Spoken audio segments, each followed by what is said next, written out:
मुख्यमंत्री नायब सिंह सैनी ने कहा है कि आम बजट हरियाणा सरकार को अपनी नीतियों को और बेहतर ढंग से जमीन पर उतारने में मदद करेगी। कृषि प्रधान हरियाणा के किसानों को बजट से कई फायदे मिलेंगे। ये गरीबों, महिलाओं, किसानों और युवाओं की आशाओं और आकांक्षाओं पर खरा उतरने वाला यानी अंत्योदय वाला बजट है, जो हरियाणा की मुख्य नीति है। हरियाणा के मुख्यमंत्री नायब सिंह सैनी ने कहा कि ये बजट विकसित भारत के निर्माण में एक नया अध्याय लिखेगा। हरियाणा सरकार और वहां के लोगों को इससे खास फायदा होगा। माननीय प्रधानमंत्री श्री नरेंद्र मोदी जी के नेतृत्व वाली एनडीए सरकार के तीसरे कार्यकाल का यह पहला बजट गरीबों, महिलाओं, किसानों व युवाओं की आशाओं और आकांक्षाओं को फलीभूत करने वाला बजट है। मुझे पूर्ण विश्वास है कि यह बजट विकसित भारत के निर्माण में एक नया अध्याय लिखेगा। बजट कृषि, अर्थव्यवस्था और औद्योगिक विकास के साथ पर्यावरण में मदद करने वाला और कम लागत के साथ प्राकृतिक खेती को बढ़ावा देने वाला होगा। इस बजट में आने वाले वक्त में कृषि को अधिक लाभकारी बनाने, अर्थव्यवस्था को अधिक सुदृढ़ करने, औद्योगिक विकास को नई गति देकर अधिक रोजगार सृजन करने का विजन दिखाई देता है। बजट में फसलों की जलवायु के अनुकूल 32 कृषि और 109 बागवानी किस्मों के लिए कृषि अनुसंधान को बढ़ावा देने पर जोर दिया गया है। इससे कृषि प्रधान हरियाणा को बड़ा लाभ होगा। प्राकृतिक खेती के लिए 1 करोड़ किसानों को मदद देने का प्रावधान स्वागत योग्य है। प्राकृतिक खेती पर्यावरण के अनुकूल है। इससे बहुमूल्य जल की बचत होती है और आम जनता को शुद्ध भोजन मिलेगा।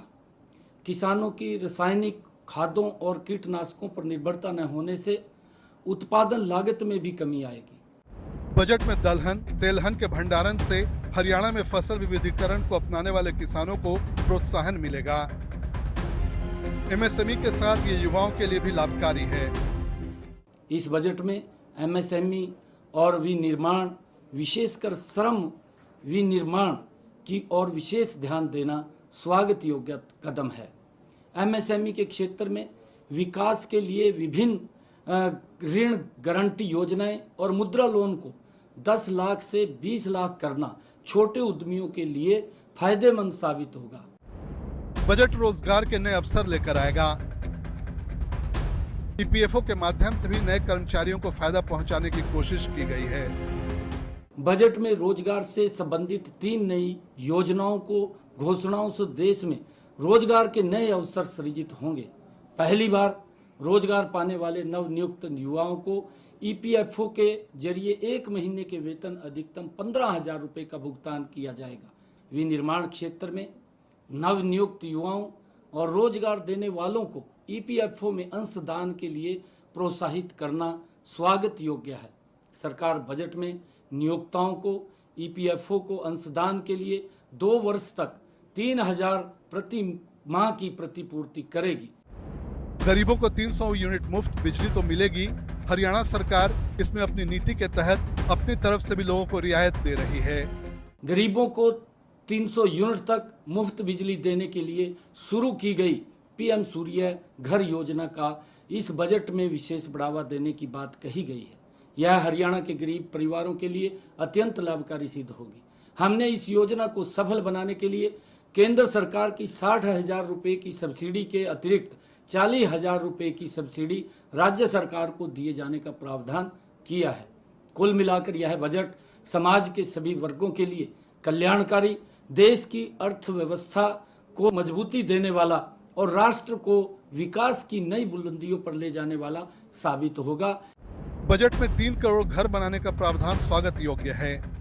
मुझे ये पूर्ण विश्वास है कि पूरे देश में गरीब परिवारों के लिए प्रधानमंत्री आवास योजना के तहत इस बजट में 3 करोड़ नए स्वरूप में घर बनाने का निर्णय भी वो स्वागत योग्य है, जिससे कि आदरणीय प्रधानमंत्री जी का एक विजन है कि हर सर के ऊपर छत देने का काम हमारी सरकार करेगी।